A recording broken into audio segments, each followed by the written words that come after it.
Well, hello. Good afternoon, good evening, good morning, whatever the time happens to be where you are. My very warm regards to you. Yes, we are still in business as usual as much as we can. I am trying to recover and return your calls. Do bear with me. It takes a little bit of time to catch up with backlog, but I will be in touch soon. But I have a guest.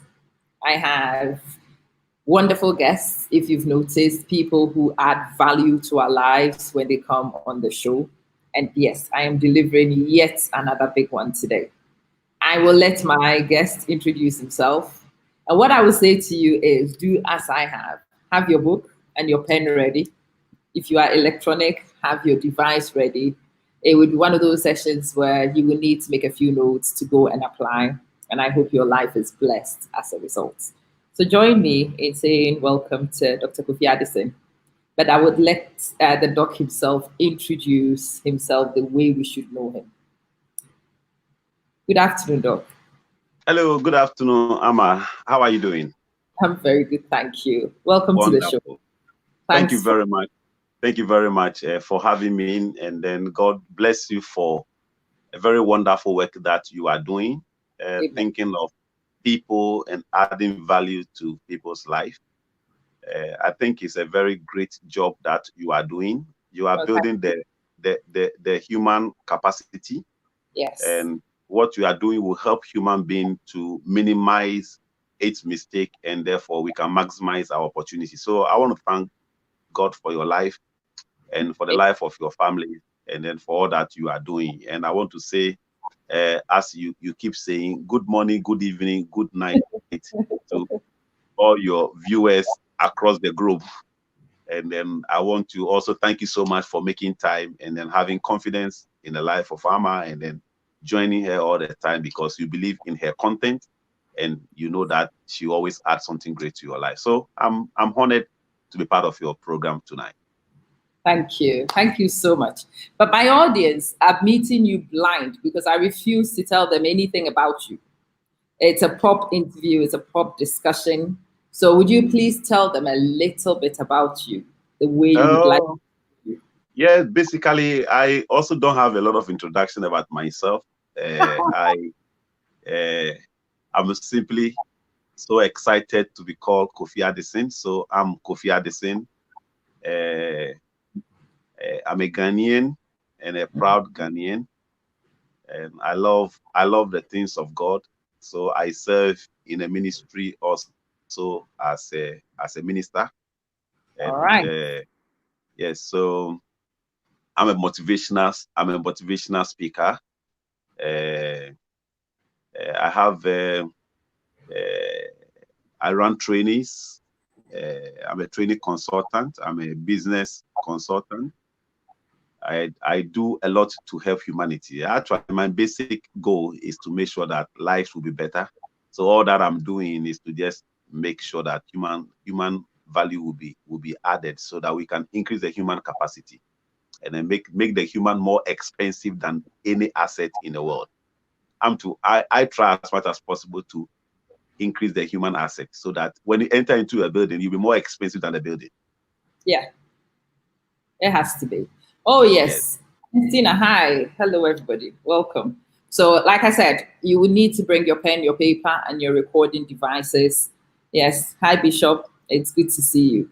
And Ernestina says she likes the proud part. We've got to be proud of who we are and what we represent. I'm going to start this interview because the doc is a motivational speaker. It's the times when everyone needs motivation anyway. If it wasn't for COVID-19, our lives would be totally different in 2020. It's a different experience. And there's a few of us who have grabbed that opportunity to develop ourselves and to make the most out of it. There are some who also have joined the pity party, and it's those I want us to address at the start. So, Doc, say I am feeling a bit down with the COVID, and I'm telling people how difficult life has become and whatnot. What would be the best thing to say to me right now? Oh, I believe strongly there's what I call the internal and the external. and then you have to value yourself based on the internal or the external, because things happen to everybody. But what you do with what happens to you is what makes you the kind of person you want to be. So whatever you are going through, everybody is going through the same thing. But I can tell you, some people are making millions as of today through the COVID. And some people have been able to skyrocket their business to a certain height. So whatever is happening to human being is happening to every human being. What you do with it is the most important thing in life. So let's try as much as possible to make our inner more stronger than our outer, because that's why you need to know the difference between thermometer and then thermostat. You don't have to be a thermometer. You have to be a thermostat, so that external will not test you, but the internal is what is going to test you. If you become a thermometer, then it means that it is your temperature that will reign. But if you are a thermostat, it means that you live your life based on external influence. So let's try as much as possible to look at the internal part of us and how we can revamp what is in us.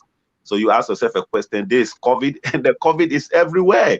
The COVID is not in Dubai, it's not in Ghana, it's everywhere. So what are you doing out of it? I mean, once in a while, you need to repackage your life. Once in a while, you have to go back a little bit and work on yourself so that you can launch out very well. So what are you doing out of this COVID? Are you taking it as an opportunity to relaunch yourself, to repackage yourself, to rethink into the things that you are doing, to be able, because now everybody has gotten to a point that you ask yourself a question that if the doors are open today, what are you going to do? Are you going to do the same thing? Have you been able to modify what you are doing?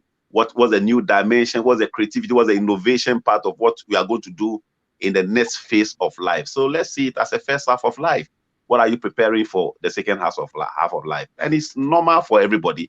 So it's not like something is happening to you alone. It's happening to somebody in China, somebody in America, somebody in Italy, somebody in UK, somebody in Ghana, and everywhere in the world. What are you going to do with what is happening to you? That's the most important part of your life, and how you are going to work it out. Right. So somebody's already saying we're going over speed for him. Okay, we will slow down. We will slow right down. Bishop says, please, can the doctor slow down? Yes, we will try and slow down. But can you also try and accelerate yourself?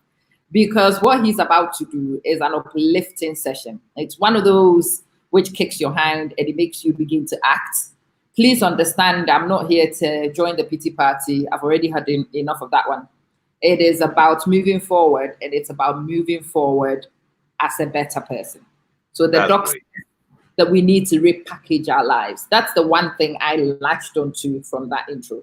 Doc, how do we do this? How do we repackage? Oh, I'll try to slow down for your viewers, because they are the reason why we are here this day. Yeah. So one is every human being, you have to do one thing. You have to self-analyze yourself. So that's what most people don't do. If you don't know how to analyze yourself, you wouldn't know what you can do.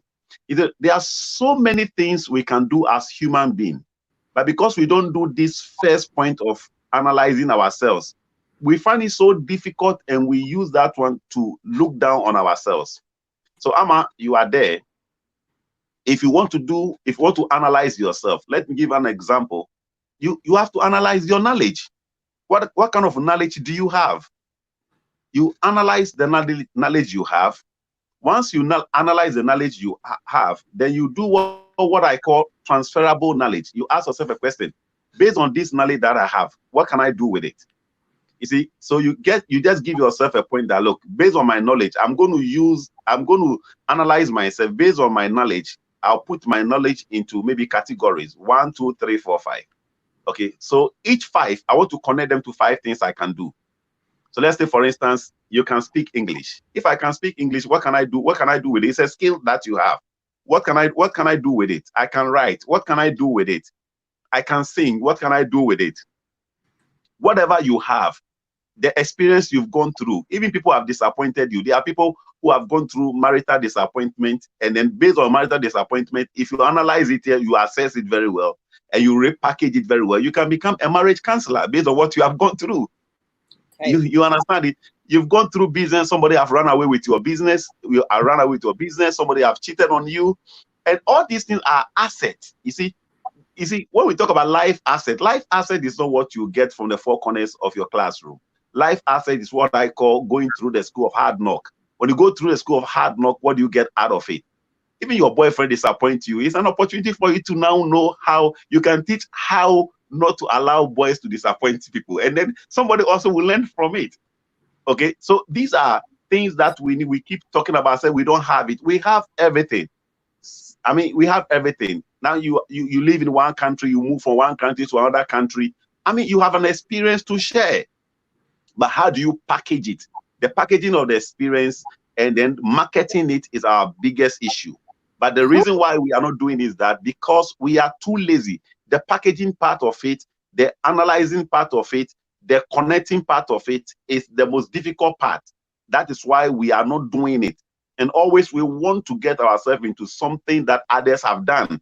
If others have toiled to do something, that is what we want to go and enjoy. But I want to encourage everybody that it's time for you to analyze yourself. It's time for you to know who you are. It's time for you to connect yourself to the real inner you.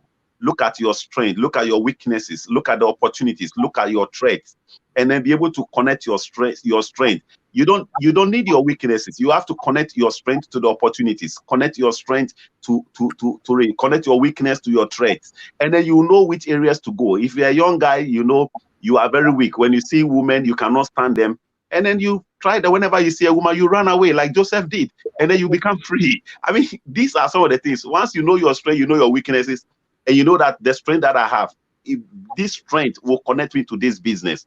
This strength will connect me to this thing, and then the people that you have around you, there are people you have around you. If you are able to analyze, you have classmates. There's a classmate of yours who is in the military. There's a classmate of yours who is doing cleaning. There's a classmate of yours who is a driver. There's a classmate of yours who is this. I mean, you look at all those things. Once all the things that you have gone through, they are all assets that you have to use. But we don't want to use them because human beings by nature, we are lazy. You know, laziness, we were born with laziness. That is why most people want to be pampered. You see, pampered, that's where we use the word, we pick the word pampers from. When you want to be pampered, then you want pampers to be put on you. So you have to, we have to try as much as possible to learn how to take away the pampers that our parents put on us. You see, where we can do everything within into the pampers. We are growing, and we don't need anybody to pamper us any longer. We are growing, and we need to take life, hold life by how life presents itself to us. If life presents itself to you in a way, learn how to do it. So I tell people all the time, if life gives you darkness in the day, hold it in your hand. In the evening, just drop it in the darkness and nobody sees it. So try as much as possible to readjust yourself, reanalyze yourself. So at the end of the day, you cannot give an excuse why you are not going on in life. You can look at economy, you can look at a government, you can look at policies, because these are made by people. These are made by people. So what kind of policies are you also using to run your life? And what are you also doing with your life? And these are the things that will get you to where you want to get to in life. You know, life, nobody owns you anything. Nobody owns you anything. Nobody owns you anything. Have that one in mind. And you know that the greatest thing I need to do is that I own myself everything. If you want to be great, you have to be great. That is why when it happens, you say that, yes, I made it. I made it by the help of God. I made it by the help of God. So people should try as much as possible to make sure that the challenges of life, the things of life, we will try as much as possible to get the best out of it, package yourself well, and then take all the opportunities in life. The chances in life, you have to take them, and then you try as much as possible to go move on. You see, one beautiful thing also we need to understand is that we are always looking for opportunities, but there's nothing like opportunity. That is what people must understand. There's nothing like opportunity. That's a big one. Okay. Yeah, there's nothing like opportunity. There's nothing like opportunity in the world. That is why most people are waiting for the opportunity. They are still not getting it. Opportunity is a very simple thing. It's preparation plus time. Okay? Preparation plus time is equal to opportunity. So every opportunity that you are expecting, you have to prepare for that opportunity. So when the time comes, you get opportunity.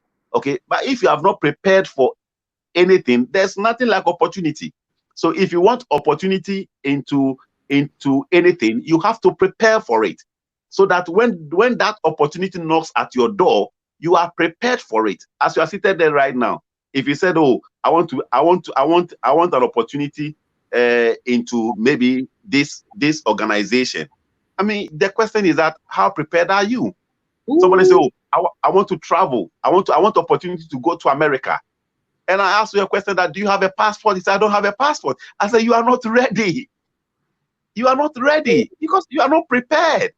So if today America knocks at your door, or UK knocks at your door, you had opportunity to go and they ask to bring your passport. You say, "I don't have passport." It means that you are not prepared for what you are talking about. So any opportunity that you are looking for in life, it doesn't exist. You have to prepare for it. Once you prepare for it, it will emerge in your life. Your preparation plus time is what is called going to give you the opportunity. The time is God's own time, but preparation is you. God will not prepare for you. You have to do 100% preparation, so that when the opportunity, actually, when you prepare yourself, then you will know that these are the things I'm looking for. Preparation works on your inside, okay, so that you know that this is what I was looking for. So when opportunities emerges, you know that I've been preparing for you for a very long time, and then you can take opportunity, and then you can access opportunity. So people should get themselves ready. Life is about how ready you are. If you are not ready for something, there is no way you can get opportunity in it, because even when they give you the opportunity in it, you are going to mess yourself up. That is why God will never give you opportunity that you have not prepared for it. When you are not prepared for something, God will never let it come in your life. So opportunity is what you have already prepared for. So let's get ourselves ready for whatever we want to access in the future. Once we get ourselves ready, opportunity will knock at our door, and it makes it so easy for us to access opportunity. What an intro. What an intro. Yes. I promised you that it was going to be one of those sessions. I asked you to bring your notebooks. Some of you will have to come back and rewatch this and improve your notes depending on abilities. Don't worry too much. The video is a permanent record. If you catch as many notes as possible, great. But don't worry too much about trying to write everything down. What you should do is soak the information, maybe make a note or two, and after the session, you can replay the video and you can catch the bits that you missed the first time. It's not going anywhere, so stop panicking. Take your time and listen. Now, I was talking to a colleague of mine, and I was saying to them that COVID-19 is the best thing that happened to me. The very best thing that could happen to me. And she's like, "What? It was awful, blah, de, blah, de, blah." And I'm like, "Oh." And as you were talking, my mind was rolling back to that conversation we had. COVID-19 was the best period of my life because I actually started working on educational technology 5 years ago. Mm-hmm. I actually enrolled in a doctorate 3 years ago. And I am due to go into the research phase. I had a lot of things ready to go, and then COVID-19 happened. And because I had actually distinguished myself a little bit in the area, when we had to go into virtual learning and people started asking who knows the tech, my name was the first one amongst the organizations because I know the tech and I've been hustling because you already preparing that. I was ready. Yes. But when I started, and that's the thing I wanted to put across, when you start a journey, there are no guarantees. And many people kept asking me, "Why do you want to go into this area?" Nobody would take a look. People have been teaching traditionally since. Why would anybody want to radically change the way they do things? But I was just convinced that it was the future of education and I was going to go and explore it. And I would do the work to get people, and look what COVID has done. Because of COVID, I don't need to go begging anybody.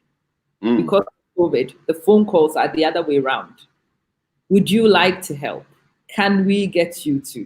And it's all about positioning and readiness. And so what we got in the intro is bang on the money. Wow. The point is that when you are preparing, be sure that there is no confirmation usually in the preparatory stage. Yes. You just need to dig deep. You just have to have self-belief. You just have to keep forging. And if you are one of those dogged people and you get that done, something will come up and you will see an opportunity in what you prepared. It was a very powerful intro. Very powerful intro. Yes, Auntie, yeah, very deep. Very deep. Yeah, I think let me add a little to what you are just saying. You see, human being by nature, we have mind. God has given us mind. And it's been said by research that the mind can produce thought between 60 to 80,000 per day. That is, we are looking at between 2,500 to 3,300 per hour. And this mind produce the thought, and we human being, we act on the thought. But the issue is that you can't trust the mind to generate a thought for you. You have to instruct the mind to generate a thought for you. So if the mind, yes, if you allow the mind to generate a thought for you, that thought can be very challenging. It could be positive or negative. You are not sure of it. So you have to try yourself to input something. So like you said to yourself, this is what I want to do. When you allow the mind, you see, the mind is very powerful too, but it is there to help you. The mind, I always tell people, is just like a servant that you are living with a servant in your home. If you don't instruct the servant what the servant should do, the servant cannot just get up and then do something for you. If the servant decides to do something, it could be positive or negative. So for you to be on the safer side, you have to instruct the servant. And that's how the mind is. The mind doesn't want to launch into the future. The mind wants to live in the past and live in the present. So when you don't pressurize the mind that, look, this is what I want to do in the next 10 years, in the next 20 years. And you see, there's a lot of file as we go out there, and as we read, as we watch television, as we interact with people, all goes into your memory. Once you instruct the mind will get into your memory and then get access to your subjective windows and then your objective windows. And it can open certain things for you. But if you don't instruct the mind will not do it. That's why most people find themselves to be very lazy. Life is not about yesterday. Life is not about today. Life is about tomorrow. But the lessons we learned yesterday, the experience we are going through today is what we are going to use. So once you instruct the mind, look, learning in the future is going to be like this. So I want to launch into it. Yeah, the mind will tell you that, oh, I mean, why do you want to do that? When you can do this, you can do this. Once you pressurize the mind will take you into the future. So that is exactly that you did. That conviction that, look, you can't tell me that I should live in today. I want to live in tomorrow. I want to get myself prepared so that when opportunity comes in that way, I'll be able to accept it. Let me tell you, most people have convictions in their life. But instead of them putting that pressure for them to be able to move on, they have the conviction. The conviction you had, the action you took. Others have had the conviction, they didn't take the action. Okay, so the convince was there, but the action wasn't there. They were convinced, but there wasn't any action. So they couldn't move on in life. So when you have any conviction in your life, don't wait. Don't wait. Once you have the conviction, just go, because once you have the conviction, you are talking about your intuition, which can see further than where you are standing. So once you see it, just try as much as possible to assess it and then harness such opportunity, because life is for the future. The competition is not for today. The competition is the future. Competition is in the future, but competition is not in today. We just prepare ourselves today for tomorrow's competition. So if you are not ready today, tomorrow will come and you are not part of tomorrow. There are people actually who are living in today, but they are not actually, they don't belong in today. They have a lot of deficit in life, so they are always going back to solve it. That is why most people die at the age of 22 years and they are buried at the age of 70 years. So between 22 and 70, they are just occupying space and wasting oxygen on this earth. Please slow down. Can you repeat that, please?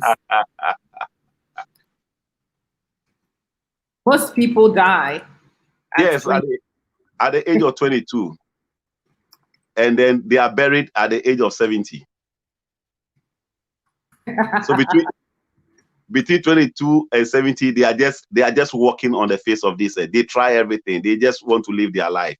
I mean, but actually they don't even have a real life. So dying old doesn't mean that you've died at a very ripe age. No, that doesn't mean it. Talks about it talks about your achievement. Life is measured by achievement. It doesn't measure by age. Now that is mind-boggling. That is profound. Let's unpick it slowly.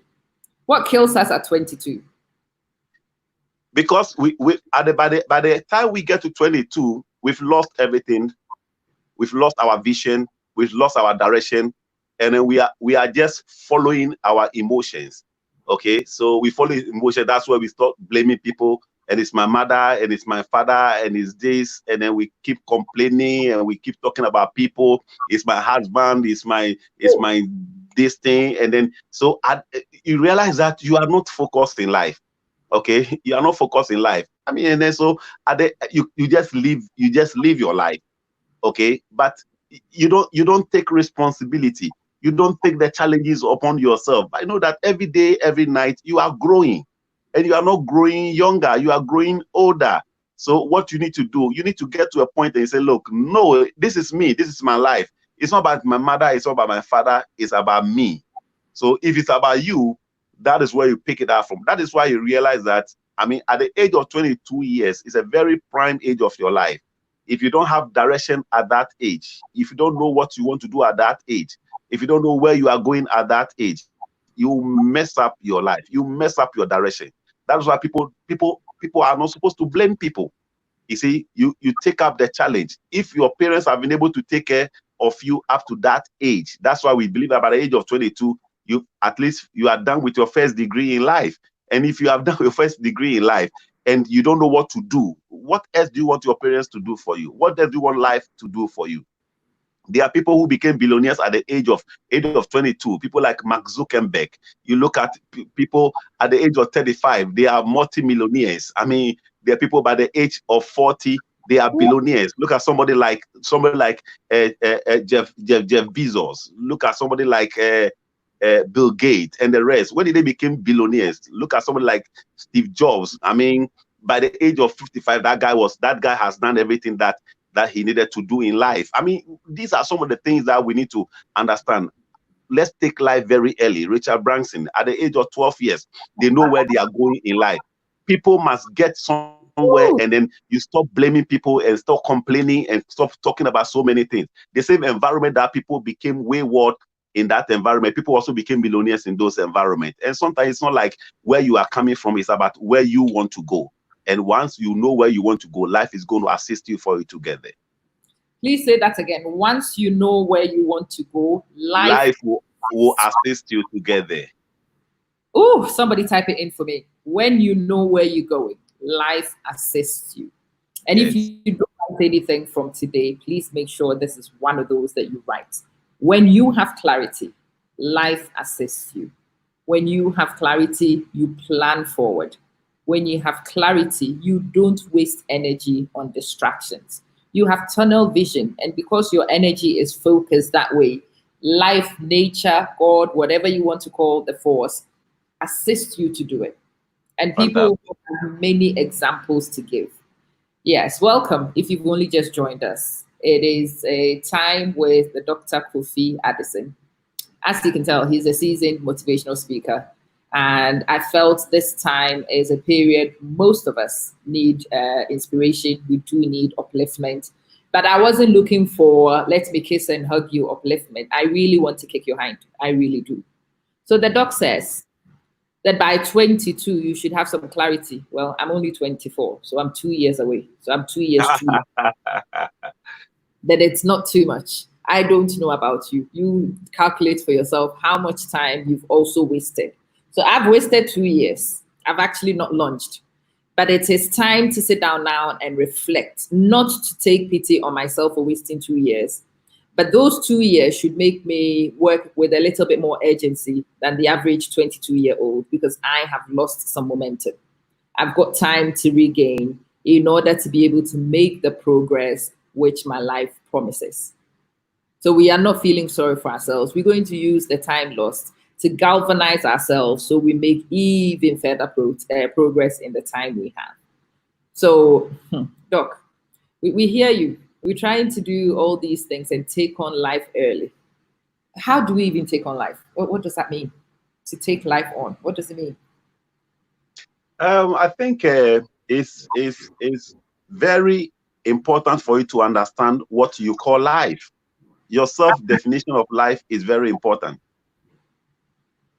So Uh-huh. you need to define what you call life.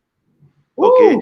When you study Abraham Maslow of the Maslow hierarchy of needs. I mean, when we talk about self-fulfillment, how do you define self-fulfillment for yourself?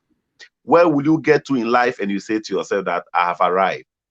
One of the richest men in America was asked that, look, you are a multi-billionaire and then you still working. So how much money do you want in your life before you stop working? And he says that if I get a little more than what I have, I'll stop working. How much is a little more? Just a little. He said, just a little more. Just a little more. So it's self-definition. Okay. Self-definition. You define life based on your potential, based on Good. your ability. Okay. So in a good book, the good book says that, I mean, somebody was given 5, some was given 2, and other also got 1. And even the one who had 1 went to bury the one that was given to him. Okay. So the good book taught us that, look, what has been given to you is what you have to use. And the beautiful thing is that if you study the parable of the talent, you realize something, that the Bible says that when the master was traveling, he called the 3 servants and he gave them the talent. Okay, the talent that was given to them, and the good book say that, and then he went into a far country. And when he came back, he asked them to render account of what has been given to them. Account of what has been given to them. The one that was given 5 came and account for 10. The one that was given 2 came to account for 4. But the one that was given 1 brought the 1. And then the master says something. He said, good and faithful servant, to those who were able to use what was given to them. Remember, when the master gave them the talent, the master never, ever instruct them what they should use the talent for. He didn't tell them that, go and use it to do this, go and use it to do that. So you see, what has been given to you, as life, nobody has instructed you what to do with it. You can decide to become whatever you want to become with whatever has been given to you. And that is the use of it. You see, the law of use says that whatever you don't use, you lose it. So anything you don't use, you will lose it. You need to use whatever has been given to you. What do you have? Sometimes you want to measure your life based on somebody's life. You can't measure your life based on somebody's life. Measure your life based on the ability, based on the potential that has been given to you. Because you will never be measured based on what somebody has been given. But the issue is that everybody will be content if you use what has been given to you. The one that was given 5 had 10. And the Bible said that the master said, good and faithful servant. Why? 5. I gave you 5, you brought 10, and that is 100%. And that the one that was also given 2 brought 4. And he said that good and faithful servant, because you have gotten 100%. But the one that was given 1 brought the 1. And when he brought the 1, the master says that you are a wicked servant. Why? You have devalued the talent I gave to you. You didn't use it. And let me tell you something. The Bible says this young man did something with the talent. He has to go and dig the ground and then hid the talent. And the issue is that how do you use your energy to dig the ground and then hide something where you can use the same energy to grow the talent? You see, the issue is that if we don't use what has been given to us, we'll always be comparing our life to other people's life. And once you compare your life to other people's life, you will be like the spies who went to the good land and they came back and they said that we look like grasshoppers in our own eyes. Who told you you're a grasshopper? But if you decide to use what you have been given, You can multiply the 5 to 10, and then 10, if you multiply 5 to 10, and you are using the law of compound interest, well, from 10, you are not going to get 20. From 10, you can get 30. And from 30, you can get 100. Why don't we grow what has been given to us? Why don't you want to start small? Why don't you believe in our little beginnings? We need to start from somewhere. The rule of life is to start it. You see, don't ever think of what is going to happen. All that you need to do is that start from somewhere. Start from a point. Just get a point that I'm starting from here. And that is all what life is all about. So I would advise people that every angle that you have launched from that angle, enter into it from a certain point. Life is something that you have to do something about it. Whatever you have been given, use it. If you decide to use whatever you have been given, you will never look down on yourself. You will never say that you are like a grasshopper. You will never say that I was just giving only one talent. Whatever has been given to you, learn how to use it. And when you are able to maximize it, you will multiply it. Because that point, if you do it, you multiply. If the one that was giving one brought two, that person wouldn't have remained at the same point. But if you have one, just use it. Whatever you have, I want to encourage you that don't ever sit and complain. Don't ever sit and cry. Because let me tell you, God will not answer your prayer because you are crying. God doesn't answer prayer because you are crying. Cry is not what God answers. God answers pursuit. What are you pursuing? That's what God is answering, not your cry. Other than that, God will answer everybody's prayer in the world. He doesn't answer your cry. He answers your pursuit. What are you pursuing in life? What are you doing in life? Keep doing something. And once you keep doing something, you travel on the road that will lead you to your success in life. Hi, Doc, you are throwing some big, deep ones. Yes, there are some deep perspectives, but let me unpick some for you. You see, those of us who feel sorry for ourselves. I didn't go to school, so I can't do this. Well, you don't do anything because you've already made a declaration. I only got one talent, right? I can't speak as well as the dog, so I can't do it. Yeah. You sound like the guy who buried his talent. Remember that. I can't do it. It's only for intelligent people. You've decided other people got more gifts than you. And it's true. We are not gifted in the same way. We are not. There are some people who are phenomenally gifted. Those people will also be held to higher account. You have to remember that. So the one who brought the 10 was celebrated. The one who also brought the 4 was celebrated. Both of them had doubled what they had given. They had done the same value addition. If the one who got 1 had also doubled and got 2, God would have also celebrated that person because it would have been the doubling effect across board. The problem is that when you are at the bottom, the devil, whatever, nature, whatever you want to call that force, tells you about what other people got, which you didn't get. He got 5 and you got 1. He got 2 and you got 1. And we all get sucked into that pity party. We did not get anything. Oh, God has been so wicked to us. He didn't give us talents.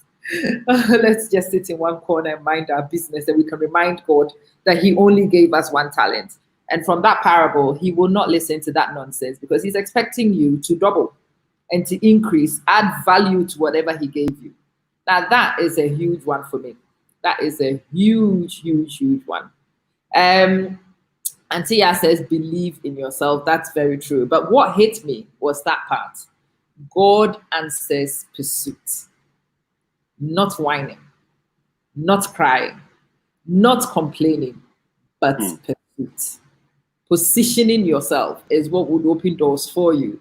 And I'm a living testimony to that one. I love that. God does not answer noise. He answers pursuit. He answers productivity. Again, that would be one we should look into. So Sister Sylvia says, how do you identify hidden talent? How do you identify these talents?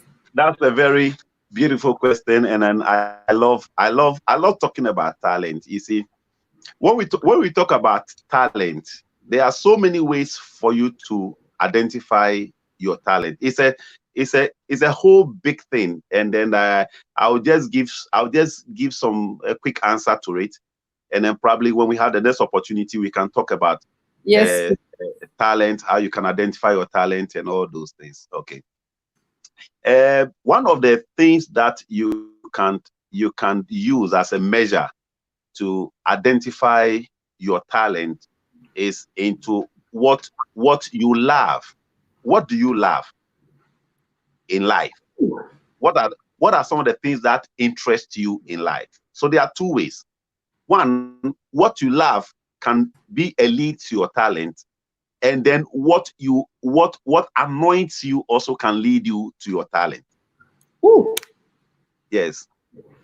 What's the difference? What you love can lead you to your talent, and what annoys you also can lead you to your talent. You see, anything that annoys you, it means that you have a solution to that thing, because that means you know how it must be done well. That is why it annoys you, because you can find yourself in a situation that you can be among 10 people, that you are the only person that something annoys you. The 9, they don't see anything wrong about it.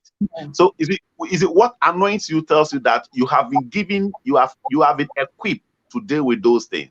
That is why it annoys you. If it's not done well, I'm a guy, and then you can go to a restaurant. They will serve you a food for you to eat. You can eat the food and you don't see anything wrong with it. Somebody also will get to a restaurant and eat the food, the person will complain. The same food, somebody will complain, because the person knows that, look, this thing could have been done better than what is this. Okay, so it in a way, it's just like David. David got to the father sent David to go and give food to the brothers.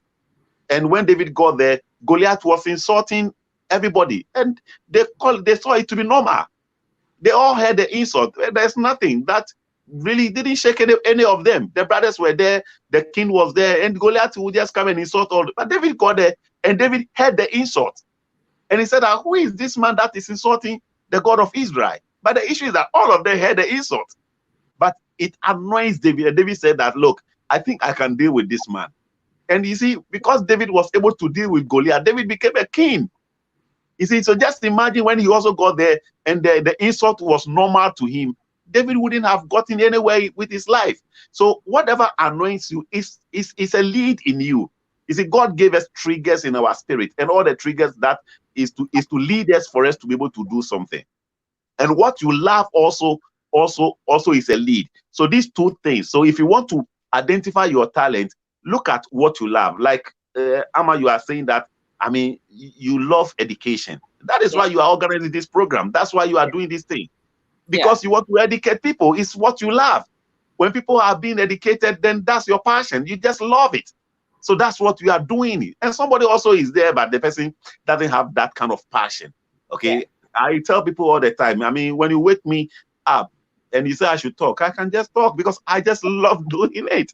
I mean, it's my passion. I just want to impact people's life. I don't want people to fail in life. I want people to succeed. I want people to excel. I want people to get to the top of their life. I don't want people to give excuses in life. I believe every human being can do something. So that is my passion. I just love. So when I hear people complaining, it annoys me. That is why I need to come here and say that don't complain. You can make it. You can get there. You can change your story. You are not ordinary. You are extraordinary. You can go beyond where you are. You can catch the things you are looking for. That is why I also keep motivating people, encouraging them, for them to see the God in them and not the man that is in them. There is something that is greater in you that is going to push you and get you to the top of your life. Why do you move on there? There are people that you know that when you know them, it is going to help you to get somewhere. And you see, that's an amazing thing I keep telling people. Somebody knows somebody that you want to know, that you don't know the person who you want to know, that you want to know where you want to get to. These are things that you need to get yourself challenged and keep yourself going. So look at those leads. Those leads are very important, and that is going to help you. So next time we'll come and deal with talent, and then we can be able to pick them one by one. Then we can do the transferable skill. Then you'll be able to learn yourself. Let me tell you, the average person in life can do 5 different things and be very successful at them. The average person can do 5 different things and can be very successful at them. So each one talent can lead you to 5 different things. Each one talent can lead to 5 different things. That is why there is no successful person in this world who is doing one job. No, it's never happened. There's no successful person. Nobody in this world. That is why people like the Richard Branson, the Bill Gates, they are running about 400 businesses, 300 businesses, 150 businesses, because they keep dreaming every day, because the things that they do is leading them to another thing. So there's no one person who is successful in this world who is doing one thing. The one thing is what we call the primary source of income. That is what starts them into the business, and it grows them to the next thing and to the next thing and to the next thing. So the average person can do 5 different things and be successful at all the 5. Can be on top of all the 5. So you don't have any excuse. If you're able to identify it, you can do more and excel more in your life, and you don't have any boundary. Are you hearing what the doc is actually saying? I've been banging on about multiple streams of income. I've been banging on about it for God knows how long. And people would ask me, Amma, why are you doing so many different things? Amma. And the doc has answered finally for me, because I've never been able to answer. The reason why you find me doing so many different things is because I found my talent. I found what I loved. And then I started talking. And because I love talking, some other things will connect, and you find yourself adding that in. And then I started my little Juice Plus. That brought something else. I added that on. And yeah, how many businesses did you say these guys are running on average, Doc? Oh, the average businessman who is running over 50 businesses, because some of them are running 500 businesses. Some of them are running 124 businesses. Some of them are running a lot of businesses. I mean, so the more they dream, the more they do. Oh, the more they do. Yes. So how many jobs do we have again? And how many businesses are we running? He's speaking, and I hope you are hearing. The people you want to be like are running 50, 100, 150, 200 businesses. And you aspire to be like them, but you are employed in only one job. That's all I'm saying right now. Doc, let's continue. So the doc says that we have multiple talents, and it's possible to actually develop the multiple talents in tandem. You don't have to shelf one to develop one. He says on average, you can use 5 talents and utilize them successfully. Doc, are you sure that's not too much for ordinary people like me? There's nobody who is ordinary. Ordinary is your definition. Is the way you have defined yourself. The beautiful thing is that, do you know that when you are doing more, it's easier for you to do more? You see, that is why you see those at the top, they are rather engaged more. You see, when the mind, everything you are doing is a mind power. When the mind is at its best, it can function at a speed where it can do so many. That's why Bill Gates says that the mind function at the speed of a thought. So within the shortest time, you are doing something. You see, what somebody will spend 10 years to achieve, you can just achieve it within just some few minutes. Because why? The mind is at its top. So it's not about what you are doing, because like what you are saying, if you find yourself into the multiple streams of income, then what you need to now learn is what I call the people skill. You see, the people skill. All successful people become successful. Let me give you one secret. The issue is that you can never make yourself successful. No successful person is successful because you make yourself successful. People will make you successful. So you need to learn one skill, and then that skill is that how do you use the talent and skills of people to double what you have? Okay, so that is why there's no. So look at the big shops, look at the big supermarket, look at the big shops. I mean, you can't get there and see the owners in the shop. They know how to use people's skill. They know how to use other people's talent. They know how to use other people's money. They know how to use other people's knowledge. They know how to do it, because the issue is that when you get to that point in life, you learn how to use other people's things. If you don't know how to use the other people, that's the second level of your growth. When you learn how to use what you have, you will learn how to use what other people also have. Then you can move to that level. So those of the people who are listening to us and they are watching us, just tell me. I went to one country. I went there and I said I wanted to talk to the CEO in that organization. And the lady I met told me that she's been working in that organization for over 7 years. She's never set her eyes on a CEO before. I mean, so the issue is that it's not about the CEO, but the one the CEO can use to work. A company like Cisco has employed millions of people. I mean, that is why we have what we call the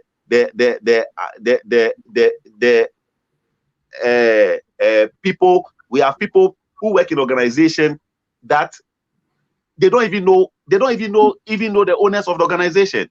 No. Okay, but they are working there. So the challenge I want to give to those who are connected with us tonight is that there is something about you. There's something about you that you must learn how to make good use of what is in you. Okay, so that you'll be able to connect yourself more to the things around you. People are there.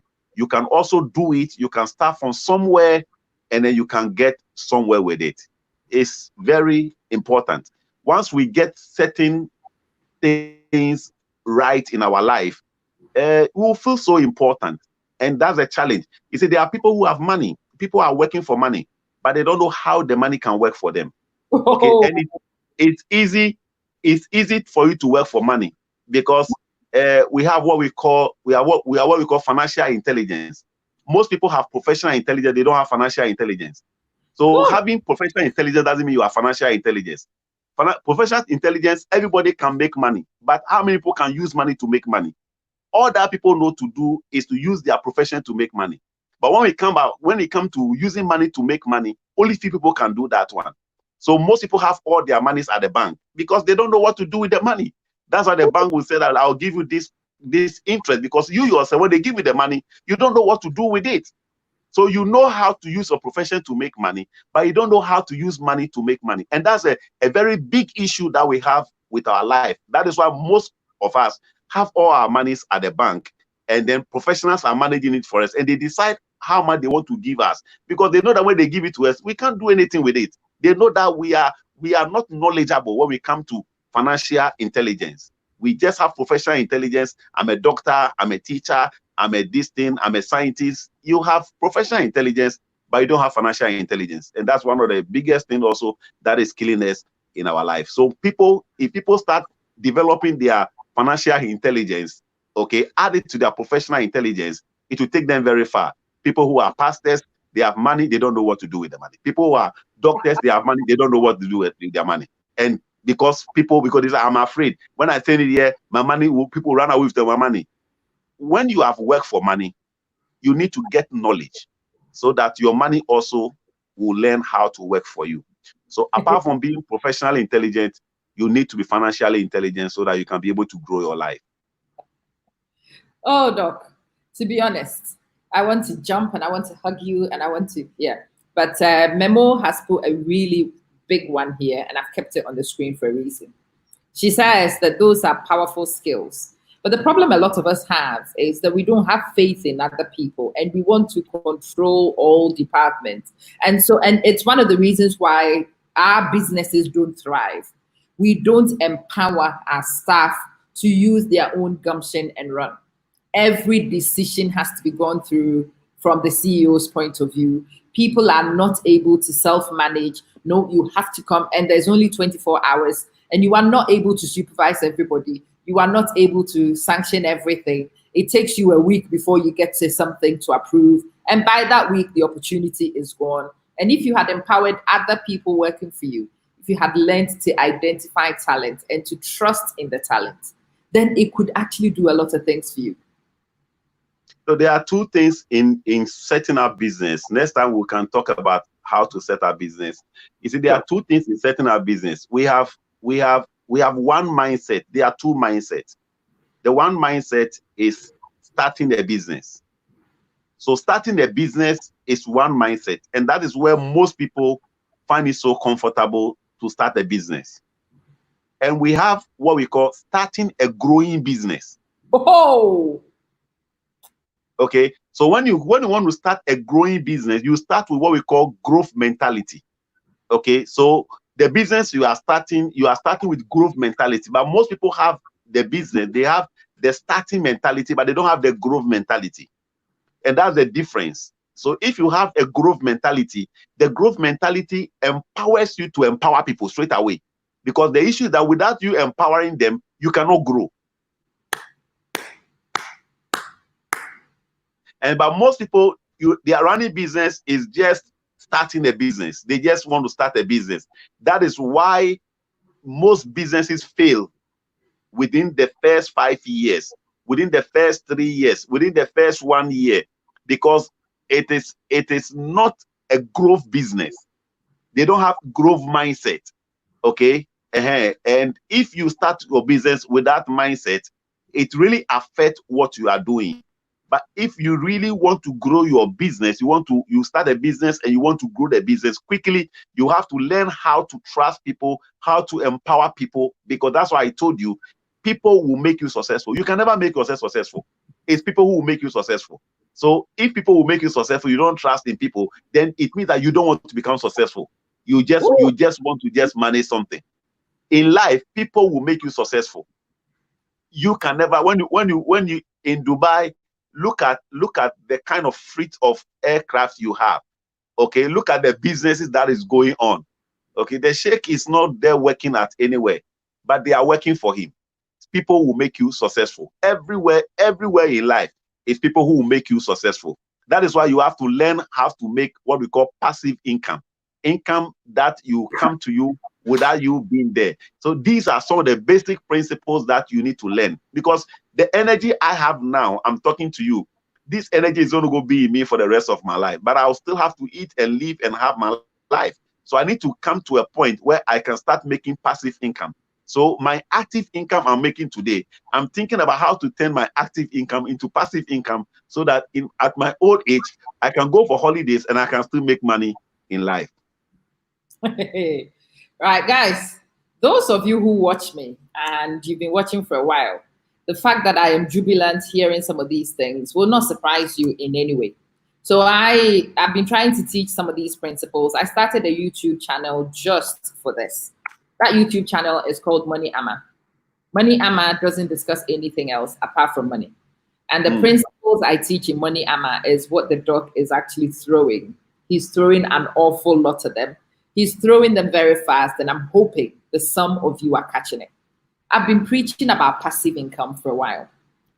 As you get older, you just don't have the energy to go chase the dollar every minute.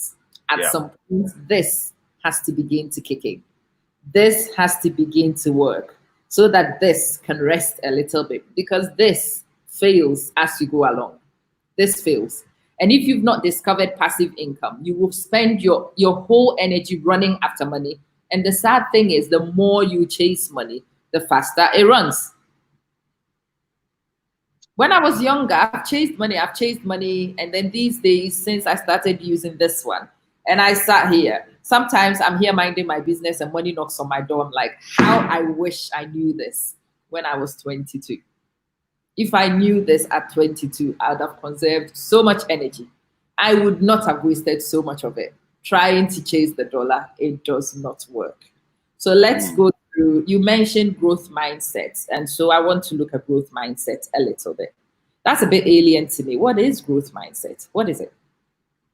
Okay, it's a whole concept that we teach in business growth. Okay, so when you want to start something, let's say for instance, you want to get into relationship. What is your mindset into getting into relationship? Somebody said that I want to get into this relation. I want this relationship to earn me children. Okay, so I'm starting a relationship, but the mind that I have, I'm starting this relationship. I'm going to take it into marriage. I'm going to produce children. My children will produce children for me. So that mindset alone, you are getting into the relationship, is a growth mentality. Somebody will say that, oh, because I don't have anything, let me get this guy that I can chop something small from this guy, and then when I'm okay, I'll move on to the next person. So that person, you are taking the person serious, but the person is not taking you serious, because the mindset is not there. The mindset is not there for us to be able to bond for the rest of our life. It's just a temporary thing. Okay, so because it's temporary thing, the person will be doing so many things. Let's say, for instance, if you offend the person, it takes a long time for you to solve it, because that person is not so much interested, so not so much committed into that relationship. But somebody who is in to stay, okay, will understand that for me to be able to stay in this relationship, I must learn forgiveness. Okay, I must learn understanding. I must learn love, so that I'll be able to keep this relationship. The same thing applies to business. Okay, when you give birth to a child, a little child, I'm not sure that you can send the child that the child should go and fetch you water, or you can send the child that the child should go and buy something for you. From the time you give birth to the child, even the child is going to school, you take the child to school, and then after school you go and pick the child. Why don't you give the child that opportunity at that stage for the child to walk to school and come back? You know that when you give the child opportunity, you will never see the child any longer. So you try as much as possible to be around the child for a long time. The child will get to a point where you can now start sending the child. Gradually, it will get to a point now you can leave the child to do everything the child wants to do on his or her own. Okay, that means you have grown the child to a point now the child has become a blessing to your life. But you see, some of us, we start business and we don't have growth in mind. And just a little business that you've started, the kind of pressure you are putting on the business, it means that you yourself, you don't want that business to grow. You see, you don't give the business the space. That's what we call time until break even. You don't give the business that space for the business to be able to grow. And the things that you are doing, the kind of attitude, the kind of the way you are running the business, okay, you don't respect time in the business, you don't respect investment in the business, you don't respect so many things in the business. So all these principles will not allow the business for the business to grow. So you kill the business. You don't understand what we call partnership, because you realize that as the Bible always say that one will put away 1,000, two will put away 10,000. So partnership, there's a strength in partnership. Okay, what two people can do is more stronger than what one person can do. You don't see the customer as a partner to what you are doing. You are not faithful to your suppliers. And when you are doing all these things, it means that you don't want to grow the business. So you don't have growth mentality in the business that you are doing. And all that you are doing, some people are just doing business just for people to know that they are also doing something. Okay, so there are so many things that goes into it. But when you want to start a business and it's a growth business, you have to put in a lot of principles, a lot of practices, so that this business will have principles to stand on for the business also to grow, because you are thinking more about the future of the business, but you are not thinking about what the business can do for you today. So today, you know that I'm the one to feed, like you have a child. You are the one to feed the child. You are the one to breastfeed the child. You are the one to buy food for the child. This same child will grow and one day even buy a house for you. This same child will grow and one day take you somewhere that you've never dreamt of. But the issue is that if you don't take your time to develop that child will grow and that child will not do any good thing for your life. So that is how business is all about. We liken it to a baby. How do you take care of the baby? How do you respect the privacy of the baby? How do you handle the baby? And those are the principles we put in place if you want to grow the life of a child. And that's what goes into business. So there are a lot of things that we call the do's and don'ts of businesses. If you are able to learn all those things in your businesses, you get into what we call a growing business. And you not just start a business, but you start a business and you grow the business because you have started a business with a growth mindset. And those are some of the basic principles that we teach so that it can help people for them to start. So most people, especially most Africans, we don't start a growing business. Okay, we don't start a growing business. We don't have that mentality. So we start business and our businesses collapse within the shortest time. But people must learn how to start that growing business. Once you start a growing business, you can be able to run your business for a very long time. And you are doing the business for prosperity. You go and then your children, your children's children will come and take over the business and it will run the entire family. It is amazing. And we go into some really wonderful spaces. I love it. So we've discussed growth mentality. One of the things I actually want to look at is the death of early cash out. So I went on a seminar a few years ago. It was a business seminar. And the guy says, remember this, the death of the early cash out.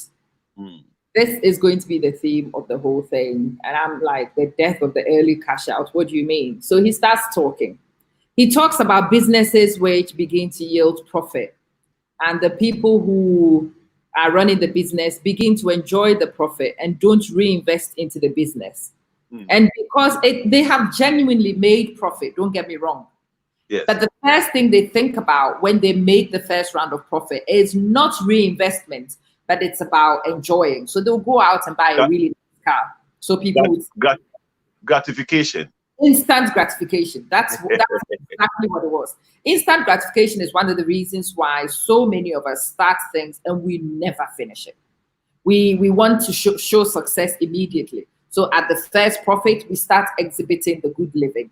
But we forget that this business is cyclical. You must invest a few cycles before you begin. So if you start a farm, your first grain, you don't eat it. You add that to your old grain and you put it out next year. And you get more bags next year. You put all of it, almost all of it back out.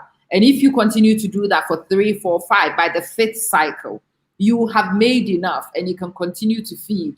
You can even feed extravagantly without actually putting your core at risk because you've secured your core. But most of us don't understand securing your core. And that's where I want to take us next. How do we secure our core? What do we do if we don't lose it? It's all about your vision for what you are doing. You see, in life, where do you want to get to in life? I mean, just ask yourself a question that what you are doing. I mean, in the next 10 years, where do you see yourself in the next 10 years? Where do you see yourself in the next 20 years? If you put what you are doing into perspective, I mean, how do you see it? That is why people who believe in the future, you see, most people are living life, but they don't believe in the future. If you believe in the future, you move away from get rich quick mentality.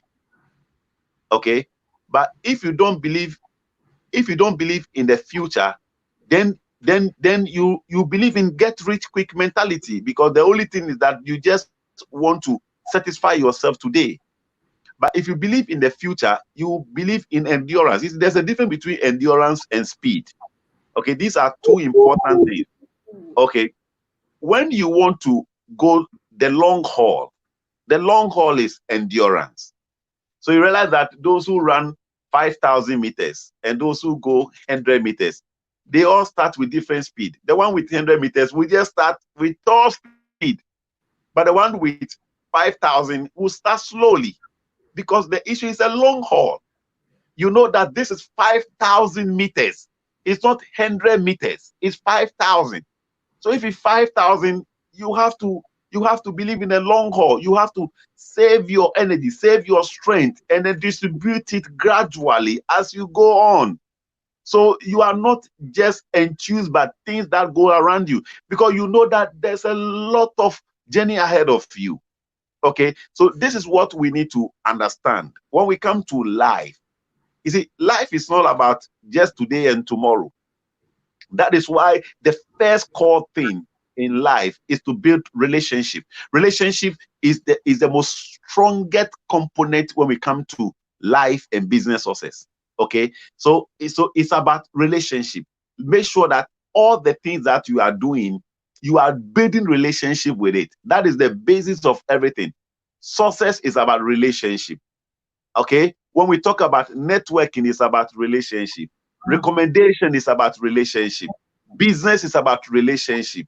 Introduction is about relationship. So people, once you build a strong relationship, it's easier for me to talk to other people about you. I mean, just imagine I'm on your program right now. Okay, how did I get on your program? It's relationship.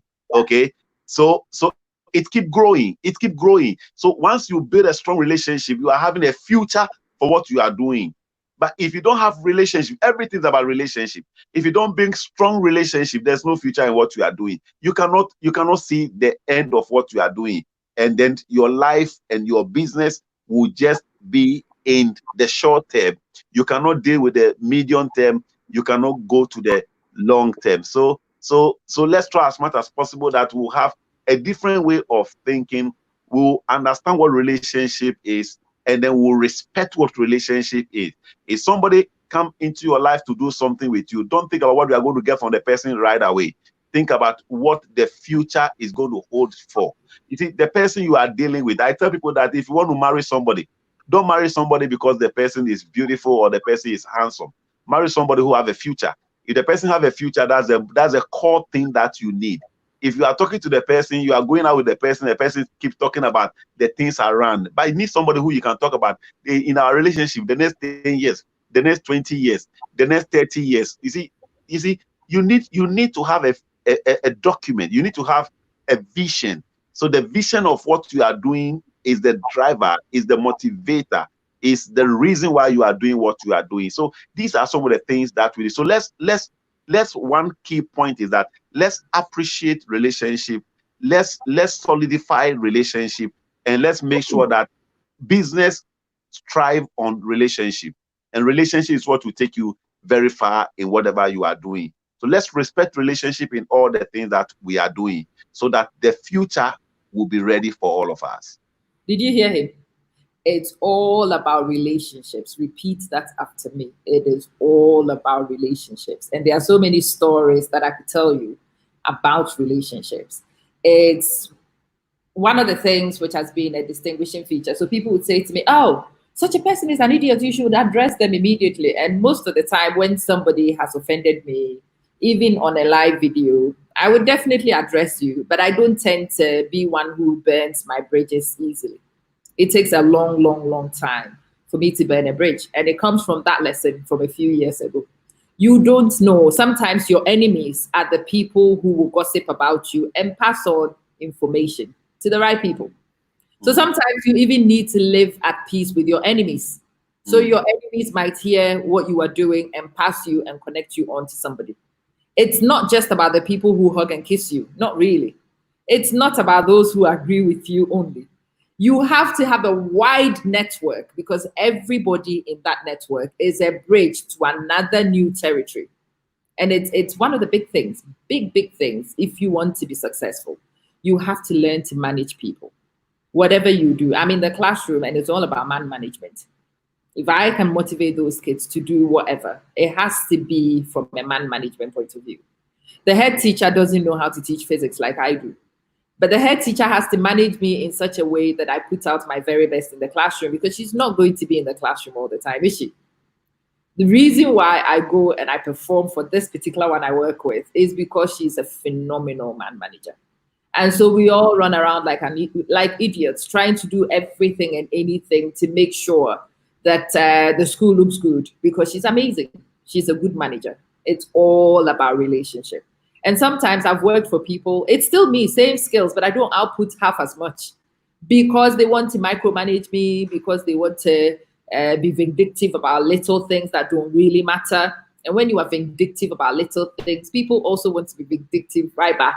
And productivity drops. And it's really important. You take nothing from today's feed.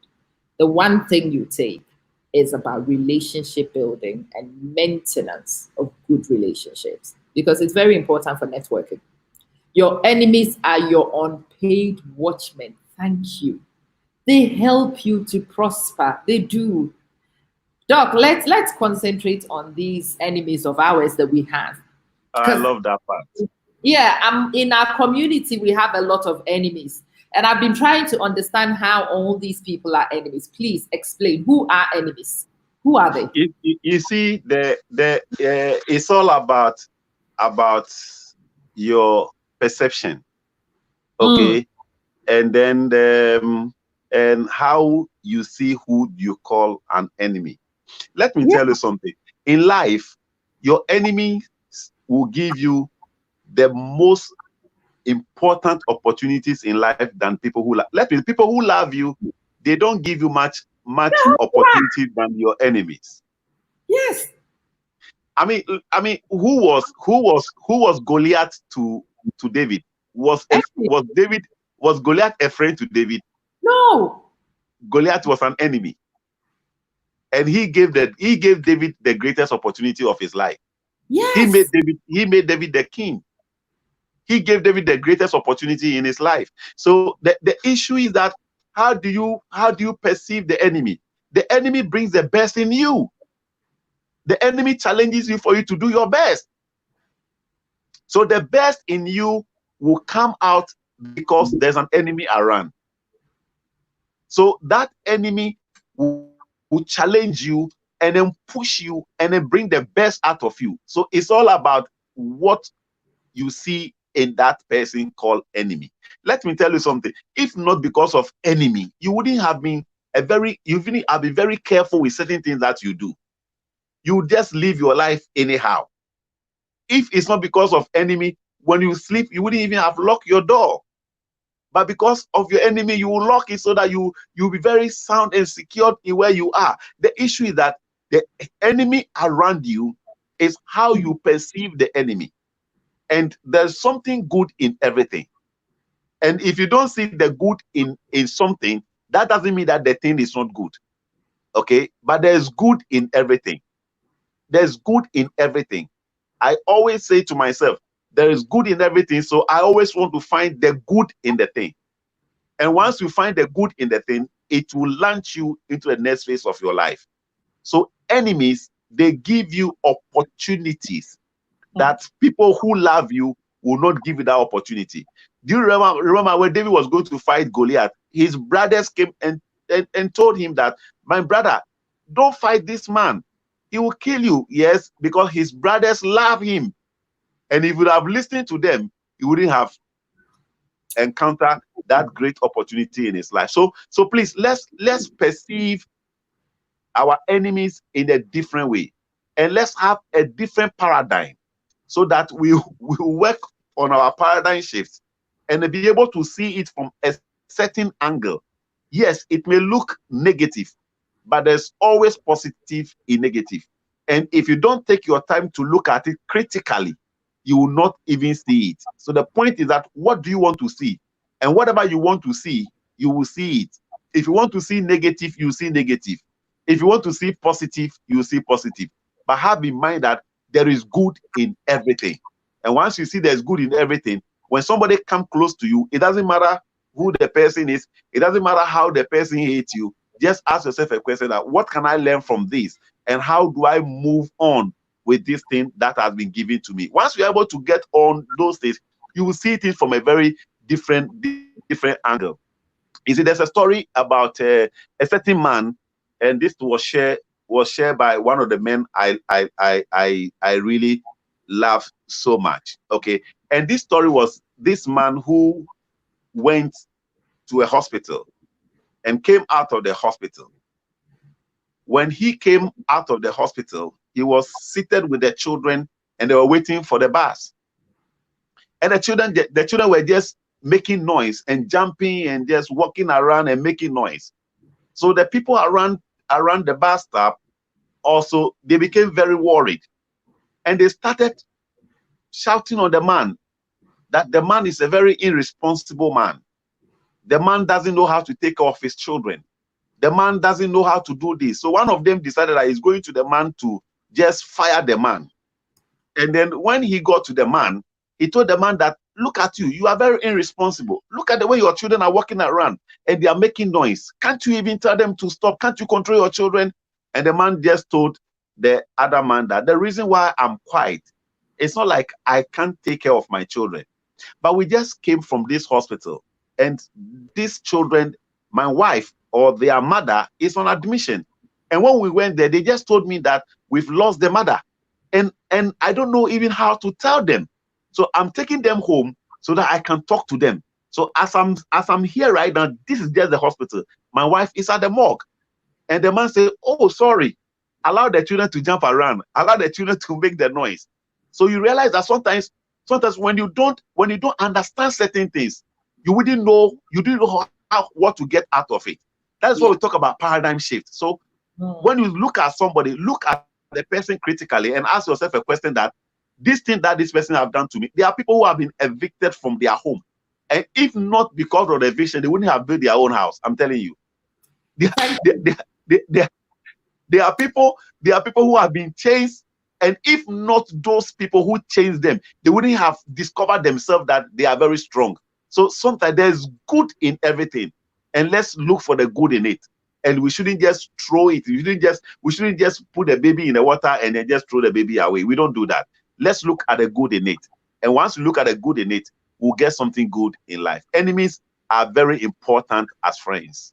There we go. So you see, this morning I was talking to my husband because we've had a bereavement.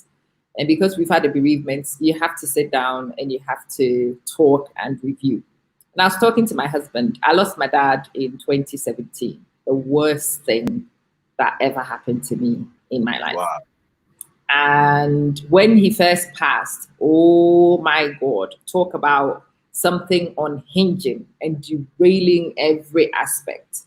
Because my dad was one of those very central, very important, especially in decision making. And I'd go to my dad and I'll talk through my dad with whatever. And he was so intelligent, he was so clever, he was so sound that it's a very comforting thing to have in your arsenal when there is a wise counsel. And I'd go to my dad and I'll talk to my dad. But my dad always used to say to me, look, you've got to, my dad was a PhD holder and it's his aspiration for his kids to do it. And he would always say to me, you've got to do it. I'm like, the kids are young. Wow. My profession is taking off. I've done a master's, okay? Chill. So in the process, when he was passing, one of the things he kept asking was, can you tell her to do it for me? Can you tell her to do it? So my dad passed in March 2017. Most of the doctoral courses had already filled up their vacancies. And the minute I heard this, I cried for a few days and then it clicked. I knew the one thing he wanted me to do was to go off and do this doctorate. So I started ringing every university in this world. I found a university in Essex. I live in the UAE. And the way it worked out, every month from September 2017 up until the end of 2019, every month I had to go to the United Kingdom. And I am a self-funded student. I fund the flights, I fund it all. And I go to these things. And at the time, the galvanizing point was my dad had passed and I wanted to do something to honor my dad. And I wanted to do something dad would want. Well, that doctorate I was talking to you about is the Educational Technology Doctorate, which is shaping my future as we speak. Wow, that's a wonderful, a very powerful testimony. The worst thing that could happen to me. The very worst thing that could happen to me. But you made something good out of it. Precisely. That worst thing that could have happened to me because of some actions you take, because of those worst things, is also very quickly becoming the best thing that has happened to me. If my dad had passed, I would not have started this advocacy because advocacy was my dad's thing. He liked those kind of things. It was my dad who would ring every local radio station and he would contribute to everything. And he would suggest, again, I started advocacy because I was looking to carry on with his legacy. I was looking to satisfy some of the potential he always said he saw on me. But look at me. I'm sat here talking to Dr. Addison. Can you believe it? But I am. And all these things come from the worst, the darkest moment of my life, though. And if you have some of those dark moments, it turns out that you cannot have the testimony you dream of. I want to talk about the relationship between adversity and testimony next. How do they relate? That's great. That's a very wonderful testimony. And then I am so excited about your testimony. And your dad is very proud of you. And then at least you've been able to honor one of his best wishes for your life. Oh, I pray so.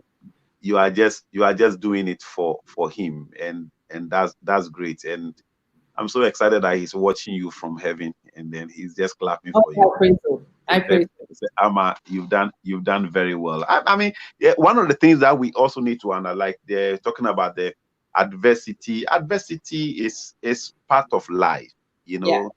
Yeah. Yes, it's part of life. And then sometimes people must understand certain basic things in life. And sometimes people ask a question, why me? And the next question is that, why not you? Why not you? I mean, why not you? Why not you? Yeah. Okay. So the issue is that there are things that we have to live with, and we have to just conscientize our life that these things are part of our life. We can't run away from them. And one of them is adversity.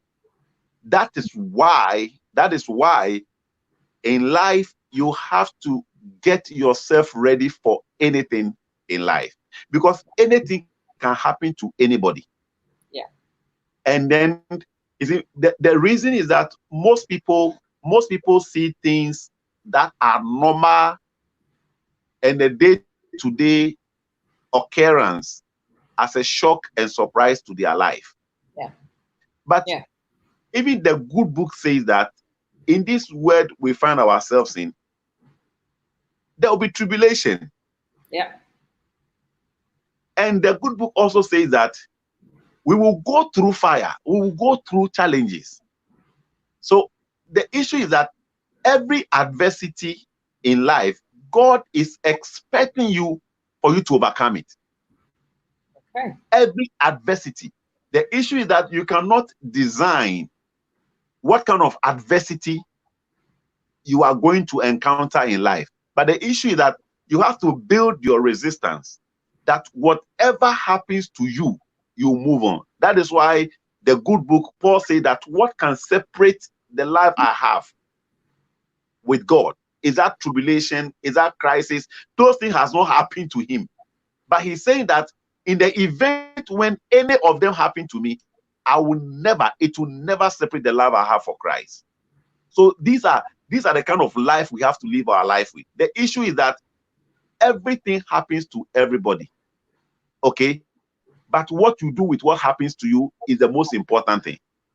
What happens to you in the event of the demise of your father, look at what you have done with it. And some people also something will happen to them and they will even commit suicide. Yeah. So the issue is that what do you do with what happens to you?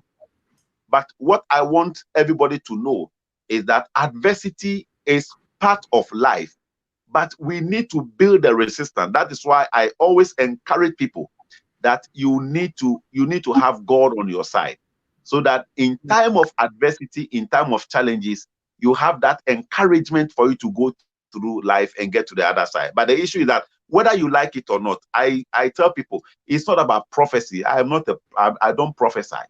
But the issue is that there are things I can tell you, that whether you like it or not, everybody in life at one point in your life, there is something you have to go through it. So just gather yourself that in the event when those things happens to you, you will build up that strength and then go through it. And once you are able to go through it, you will see the other side of your life. God is not expecting anybody to remain in adversity. But whatever happens to you, God is expecting you for you to go through it and get to the other side of your life. And we all must encourage ourselves and then say to ourselves that in the event when something happens to me, I will still survive and move on with my life. In the event when something happens to me, I'll still get to the top of my life. In the event when something happens to me, I will never give up in my life. I will never and ever give up. You have to resolve in your life, in your spirit, that no matter what happens to me, I will never give up. No matter whatever happens to me, I will never give up. So whatever happens to you, you realize that you have already resolved it. That this thing, when if it happens to me, I'll never give up. I always say that, you see, if you are living with your spouse, there's one thing that you have to have in your mind, that whether you like it or not, your spouse will offend you. Consciously or unconsciously, your spouse will offend you. So forgive your spouse in advance before your spouse even offends you. So in the event when your spouse offends you, you have already forgiven your spouse in advance. So actually, I tell people that if you are living with your spouse for 2-3 days and your spouse has not offended you, ask your spouse that it's a long time, you have not offended me. Please offend me so that I'll forgive you for us to continue with our life. You see, it's part of it. It's part of life. Your spouse will one day offend you. Okay, so have it in mind and have it as a key point in your life, that one day I'll go through something. You go through job loss. You go through divorce. The one who goes through this doesn't mean the person doesn't know God. The one who lost the parent doesn't mean the person doesn't know God. The one who lost the spouse doesn't mean the person doesn't know God. Yes, at the point you lose your spouse, at the point you lose your family member, at the point you lose your job, at the point something You will go through something. But the issue that we are praying that nothing of that sort happens to you. But in the event when it happens, you still have to survive and you still have to continue with your life, no matter your age. Because there are people who have gone to deliver baby and they've died and they've left their children. Okay, but the children must survive. Okay, there are people who have been raped. They have to survive their life. At one point, something can happen to you. We are praying that those things will not happen. But in the event when those things happens to you, you still must get the courage and then move on with your life. Because life is ahead of you. Life is not behind you.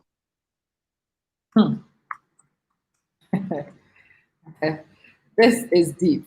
This is deep. I am hoping that you, as you can see, I am frantically taking notes. There are some of those things that I'm pinpointing and I'm saving for me. Nana Pupu, hi, it's good to see you.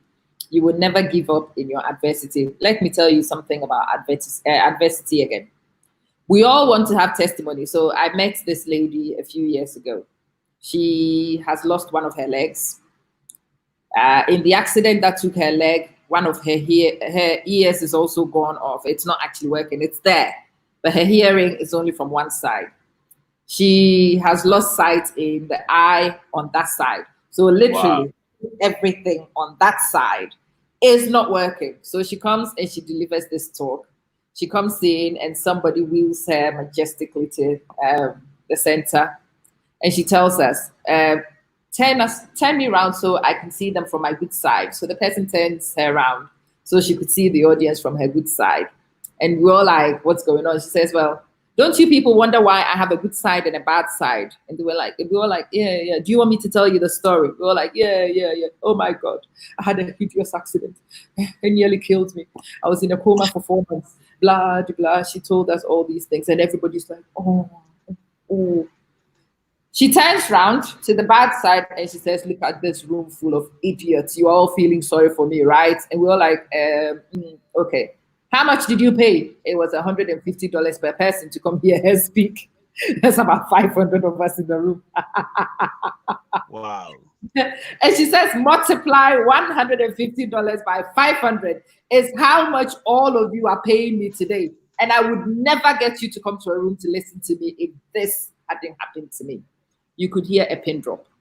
A pin drop. What happened to me was the best thing that happened to me in my life. Look at all of you here to pay to listen to my pain. Look at all of you here to be inspired by me. I am not educated. I would never have had the titles to qualify to invite you to come and listen to me, but my adversity is my qualification. My adversity is my experience. What happened to me has guaranteed that you are all here. And look at me. Now I don't even need to walk. Somebody wheels me everywhere I go. People have to find my good spot to listen to me. If you speak to my side and I don't hear you, it's your problem, not mine. The doctors have offered to refuse it. I am not fixing it for you. If you want me to hear you, you better find my good side. And I'm looking at this woman like, wow. Look at that's very powerful. She was a cleaner before this happened. She was a cleaner. She was earning minimum wage. And she's taking herself from earning minimum wage to earn stupid amounts of money for 2-3 hour sessions. And it is her adversity. And she says her adversity is her qualification. That's a very powerful testimony. And then let me add one by Pastor Nick. Pastor Nick was born without arms and legs. And then one day we invited him to Ghana. And it was so mad. I mean, the protocol you go through in getting Pastor Nick is very huge. So we brought him to Ghana to have some conference with him in Ghana. And he told me something. He said, look, just imagine that if he would have been born with a complete arms and legs, would we ever invite him to the country? No. He said no. He said, look, so I mean, he's very happy because he was born without arms and legs. Presidents want to see him. People want to invite him. So he's being invited because of his adversity. Yeah. And he's now made so much money and so much money out of his adversity. So these are some of the things. I mean, what do you make of what you have? Okay. Others also have the same adversity, and how have they channeled it? What is the story? So, like what I said, people just want to hear your story, the story, what you went through. And if you see it as if you see what you went through as an asset, and then you package it, just imagine what you are going to get out of it. So the issue is that everything that we need to get the next life, okay, is already being given to us. That's the talent. What will you do with it? There are people who have specialized in certain areas. They specialize in those areas because they went through certain things. There are a lot of NGOs. Okay, some people went through certain things, and because of that, people who are championing breast cancer because they had breast cancer. Some have brain tumor because they had brain tumor. Some people have, I mean, there are so many people are championing it, and today they've taken it to the next level. It's because they went through it, and they said that if I've gone through it, I want to use it as a message to encourage people. There are people who have HIV/AIDS, and then they've decided that, look, I want to come out to tell people how I got it, and now people are sponsoring them to travel across the globe, and others to have their own, and they are hidden with it. So the issue is that things happen to everybody. What do you do with it? What you do with it is the most important thing in life. But whether we like it or not, we all go through something at one point in life. Okay, we are getting there. So again, one of the things that we need to start looking at is identifying things correctly. It is not adversity, it is opportunity. It's actually opportunity. It is no longer adversity in my mind. So these days, when things happen, when disastrous things happen, like in the last couple of days, and after 24 hours, I called my husband this morning. I said to him, "We need to regroup. We really need to rethink. We really need to look at what happened and look at what we could make out of what has happened." That's your packaging, and that's your strategizing to maximize what this opportunity is. Something terrible happens to people every single day. I know people who have been maimed in Ghana, many people. But instead of actually seeing that as an opportunity to speak, or to see it as an opportunity to motivate, or an opportunity to coach, it becomes an opportunity to beg. And when you start begging, that becomes a liability. It's no longer an opportunity. The difference between the woman I was telling you about and the others is the way they view things. It has happened. You can feel sorry, or you can see a chance to change your life, which is what she did. Percy, I'm smiling as much as I can smile. Believe me. Believe me. Today you will manage what you get. This is all I have in the tank. But I think considering what has happened, I am doing very well. I'm so proud of myself. My family members are all texting, "Oh, wow, we're so proud. You're doing so well." Yeah. So today you will have to manage what you get. That's all I have to give. That's all I have to give. So let's talk. We're still talking alongside changing mindset. So adversity, no longer adversity. You replace that as opportunity in your brain. It's not an enemy, but it could be somebody who could launch you and who could help you refine what you do. The person is not an enemy. The person is a critique. And it's the person's job to help you, give you feedback to get better. So again, not enemy, but somebody who could help you get better. Not adversity, but a potential opportunity. And that change in mindset, what benefit could that bring to us, Doc? How could that help us? Changing that mindset.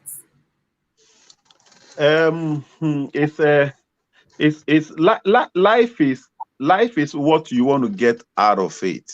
Okay, so sometimes things that you must do to get the best out of your life, they are not as simple as ABC. Okay, they are not as simple as ABC. When we're talking about a mindset, okay, it's not as simple as ABC. Sometimes as a trainer, and as a motivational speaker, I keep telling people, you see, life is not that easy. If it's easy, everybody would have gotten the best out of it and run somewhere. Yeah. But life takes effort. There's a kind of effort you have to put into everything. You see, nothing is easy. Everything you need to put in an effort. So there's an effort you need to apply in whatever you want to get out of life. It is not easy.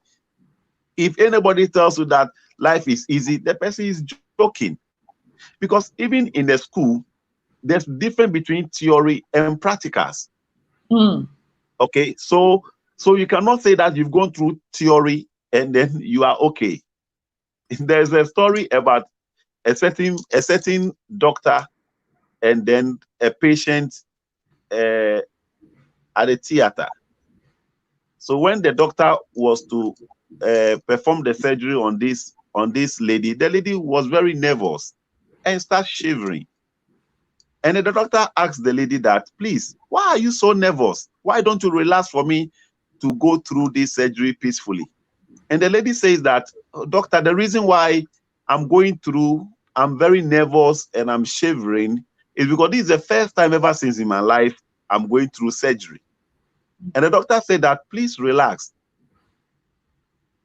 Ever since I completed medical school, this is my first surgery I'm also coming to have, so please.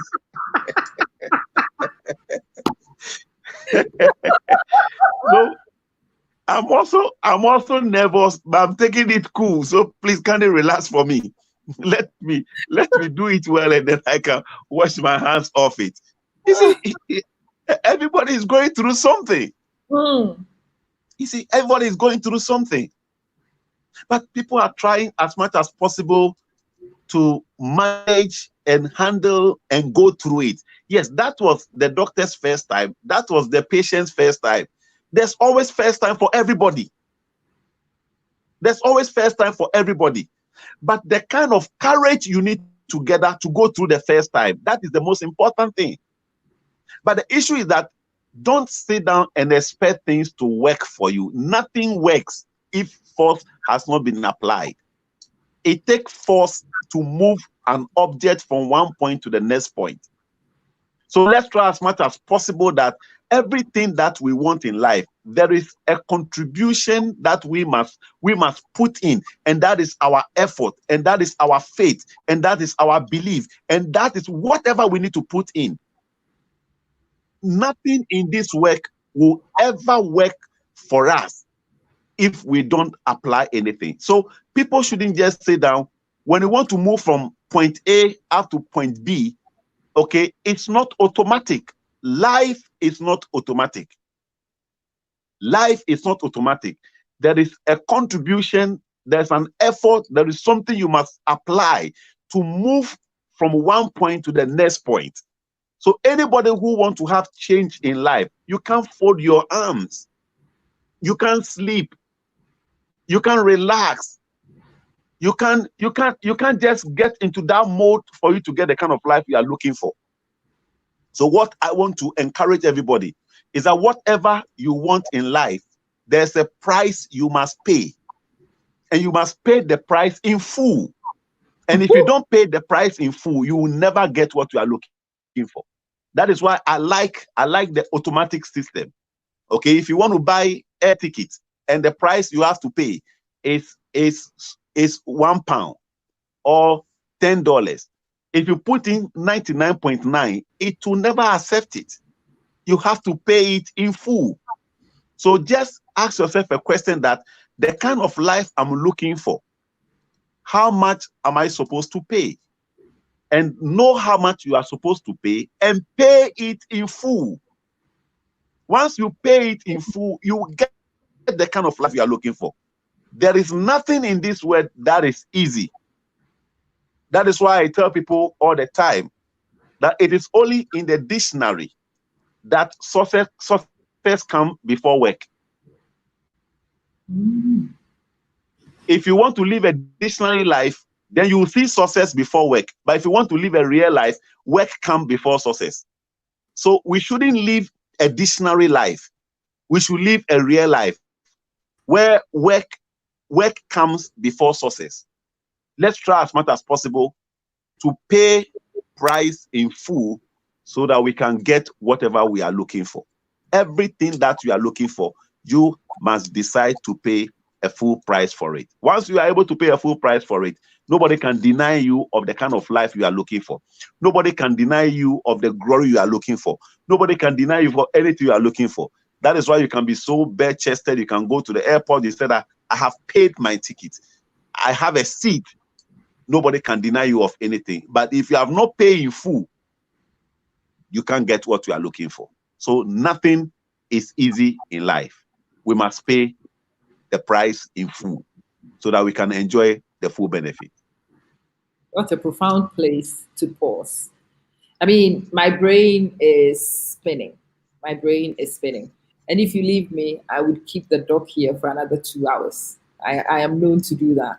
But these days, I'm learning also to pause, to allow time for us to reflect, for us to evaluate what we've got, and then we decide what to do. But Doc, as you see, one visit to my channel never really happens. Anytime you come once, we need you to come more. Don't worry. Tempt you to come more and give us a little bit more to galvanize ourselves. Please say you would come back. That this is definitely. We'll work it out for the next visit. Don't worry. I have loved every minute of it. I have been so galvanized by it. I am so blessed by it. I hope the rest of you are also enjoying it. Okay, it's a Pepperdam lecture. It's not supposed to be easy on your ears sometimes. It's because it's truth, right? He says, pay your ticket in full. Don't ask for installments. Don't ask for discounts unnecessarily. Pay the full price and enjoy the full price. That will stick in my head for quite a while. It will stick in my head for quite a while. You want the benefit, you have to be prepared to pay the price in full. He said many, many profound things, and I'm taking quite a few. Yes, Atia, I am glad you guys are all here. I am glad you are enjoying and benefiting from what I'm enjoying and benefiting. And I hope you join me in saying thank you to Doc for coming this afternoon, this evening, whatever time. Denise, this is Dr. Kofi Addison. Those of you who hadn't made the connection, James Kwesi Addison, the emotional coach, is his younger brother. So it's a very intelligent family I have discovered. I am so blessed by the products from that family. And yes, I will be seeking to get as much as I can out of them for you. But sometimes, like he says, you have to be willing to pay the price in full. So there are days when I will call the doc and I'll say to the doc, can you please put on a webinar? Not just a cheap, free Facebook one all the time, where he is leading, he is teaching, and I can also sit with my notebook and take notes because I need to benefit too, just as you do. Doc, God bless you. Thank you very much, Amma. God bless you so much. And it's honor joining you in the wonderful work that you are doing. We are so proud of you. Oh, thank you. Keep going. And thank you. I think I want to encourage everybody that always go for a kill. Yeah. And then you'll get it. God bless you. God bless you too. I will be in touch in a little while, but thank you. Okay. Thank you so much. Okay. Bless you. Right, guys. So it's one of those times when I needed inspiration. I went looking for inspiration. I found inspiration. I feel very honored that I could share that inspiration with you. The best advice you receive for free. Absolutely. Absolutely. And I'm telling you, you have a lot to do. I will try and bring them for free, but I'm also telling you that if you're looking for the best out of the personalities I'm introducing, I do have a webinar series planned. I am tempting all of them to come forward and put this in the webinar series. And I ask you, I know I was supposed to collate after seniors, but remember, what happened to me shortly after that interview with Senor. And so yesterday, I should have collated, I should have sent information to Senor, but my head was somewhere else. His name is Dr. Kofi Addison. If you look for the doc, you will find information on him quite easily. He's not difficult to find.